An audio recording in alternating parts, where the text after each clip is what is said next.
Hello friends, आज हम लोग क्या पढ़ेंगे drug routes. Drug routes means drug किस किस रास्ते के द्वारा हमारे बॉडी में पहुंचाया जाता है, उसके बारे में हम लोग यहाँ पे पढ़ेंगे। तो इसका हम लोग सबसे पहले पढ़ लेते हैं क्लासिफिकेशन। तो यह कितने पार्ट में बटा है? 2 पार्ट में। पहला सिस्टेमिक और दूसरा लोकल। सिस्टेमिक पुनः किस में 2 पार्ट में बटा है? इंट्रल और दूसरा पेरेंट्रल। तो हम लोग सबसे पहले समझ लेते हैं लोकल क्या होता है। तो लोकल के अंतर्गत वे दवाएं आती हैं जो त्वचा के माध्यम से दी जाती हैं, वे लोकल के अंतर्गत आती हैं। जैसे कि हो गया मलहन,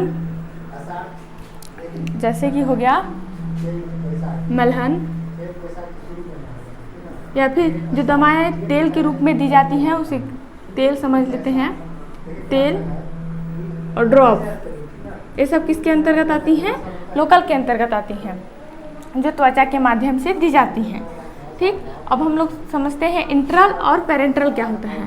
तो देखिए, इंट्रल के अंतर्गत वे जो दवाएं दी जाती है वो डायरेक्ट ब्लड में नहीं मिलता है, लेकिन जो पेरेंट्रल के अंतर्गत दी जाती हैं दवाएं वो डायरेक्ट ब्लड में मिलता है। तो देखिए, इंट्रल के माध्यम से जो दवाएं दी जाती हैं वो किस किस माध्यम से दी जाती हैं? पहला हो गया माउथ, दूसरा हो गया एनस, तीसरा क्या हो गया? वेजाइना। ये 3 माध्यम मेनली है जिसके द्वारा हम बॉडी में मतलब दवाइयाँ दी जाती है। तो इसके माध्यम से जो दवाइयाँ दी जाती है वो क्या होता है? इंट्रल के माध्यम से जो दवाइयाँ दी जाती है वो क्या होता है? डायरेक्ट ब्लड में ना मिलकर वह किस में जाता है? आंत में जाती है। वहाँ वह उस दवाई का क्या होता है? अवशोषण के माध्यम से ब्लड में मिलता है।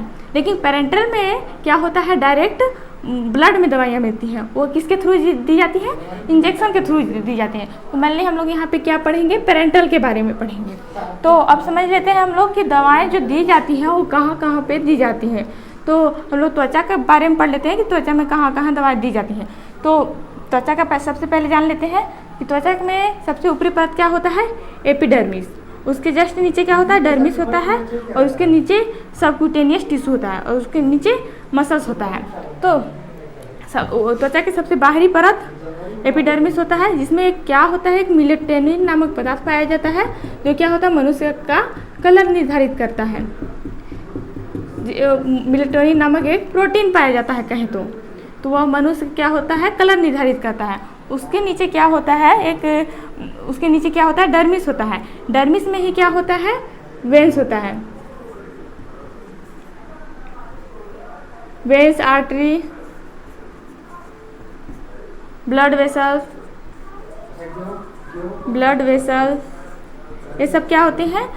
ये सब होती हैं जो डर्मिस में ही पाई जाती हैं।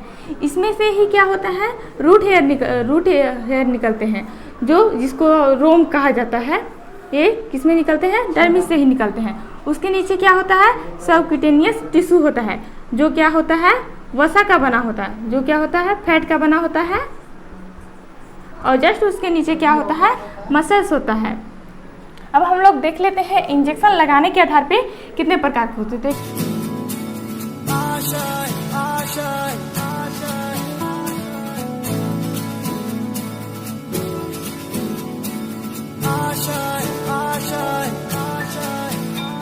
कुछ पाने की हो आस आस, कोई अरमा हो जो खास खास आशाएं। तो कितने प्रकार के होते हैं? 1, 2, 3, 4 टाइप के होते हैं। तो पहला देखते हैं इंट्रामस्कुलर। तो इंट्रामस्कुलर है वो जो इंट्रामस्कुलर कहाँ लगाया जाता है? मसल्स में लगाया जाता है।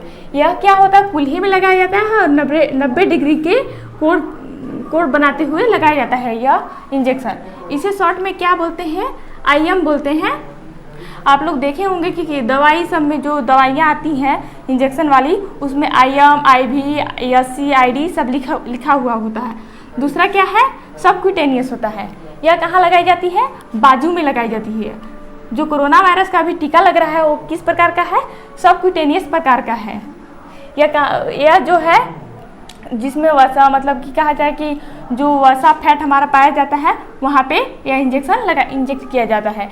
यह कितने डिग्री के कोण बनाते हुए इंजेक्ट किया जाता है? 45 डिग्री के कोण बनाते हुए इंजेक्ट किया जाता है। तीसरा क्या है? इंट्रावेनस, जो कि नस में लगाई जाती है, जो वेन हमारी होती है बाहर की ओर उसमें लगाई जाती है, या कितने 25 डिग्री के कोण बनाते हुए लगाई जाती है। तो यह किस में उसमें लगाए, डर्मिस में लगाई जाती है, डर्मिस में लगाई, जिसमें वेन आर्टरी ब्लड वेसल पाए जाते हैं, वह उसमें लगाई जाती है, वेन में लगाई जाती है। चौथा क्या है, इंट्राडर्मल। तो यह छोटे बच्चों को आप लोग देखे होंगे, जांघ में इंजेक्शन लगाया जाता है, तो इसे शॉर्ट में क्या बोलेंगे, इंट्राडर्मल। कितने अंश का कोण बनाते हुए लगाया जाता है, 10 से 15 डिग्री के कोण बनाते हुए 10 से 15 अंश का कोण बनाते हुए लगाया जाता है। तो आप लोग देखे होंगे मेनली तो 2 ही इंजेक्शन लगाया जाता है, IM और IV। लेकिन इस इंजेक्शन गलत तरीके से इंजेक्शन लगाने से इसके बहुत सारे साइड इफेक्ट हैं, जैसे कि सूजन हो जाता है, दूसरा रेड हो जाता है, वहाँ पे गांठ बन जाती